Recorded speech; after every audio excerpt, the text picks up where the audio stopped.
તો આ તરફ ભરૂચ જિલ્લામાં સિઝનમાં પ્રથમ વખત સરદાર સરોવર ડેમમાં પાણીનો પ્રવાહ છોડાતા નર્મદા નદીના નવા નીરની આવક થઈ છે। ઉપરવાસમાં ભારે વરસાદના કારણે સરદાર સરોવર ડેમમાં પાણીની આવક નોંધાઈ। ડેમના 9 દરવાજા ખોલાતા નર્મદામાં નવા નીરની આવક થઈ, જેને લઈને કાંઠા વિસ્તારના લોકોને સાવચેત રહેવા માટે અપીલ કરવામાં આવી છે।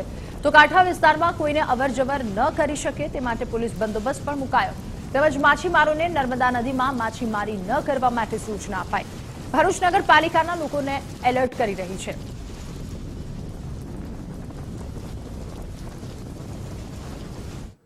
ઉપરવાસમાં ધોધમાર વરસાદના કારણે પાણીની આવક થઈ રહી છે।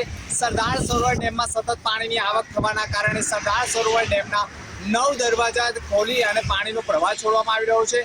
તમે મારી પાછળ જોઈ રહ્યા છો, ભરૂચની પવિત્ર નર્મદા નદીમાં પાણીનો પ્રવાહ છોડવામાં આવી રહ્યો છે। લગભગ 2.5 લાખ ક્યુસેક પાણી છોડાય તેવી સંભાવના વર્તાઈ રહી છે।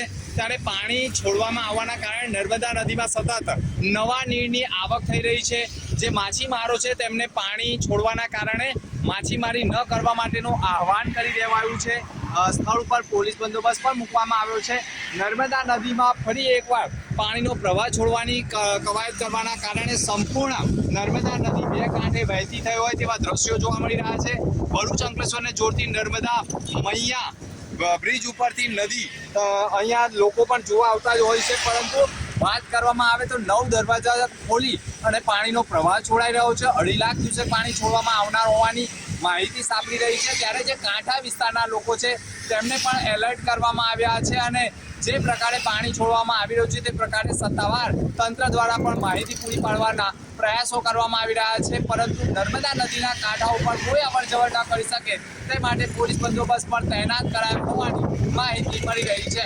રાજેશ કુમાર સાથે દિનેશ મકવાણા, ગુજરાત ફર્સ્ટ, ભરૂચ।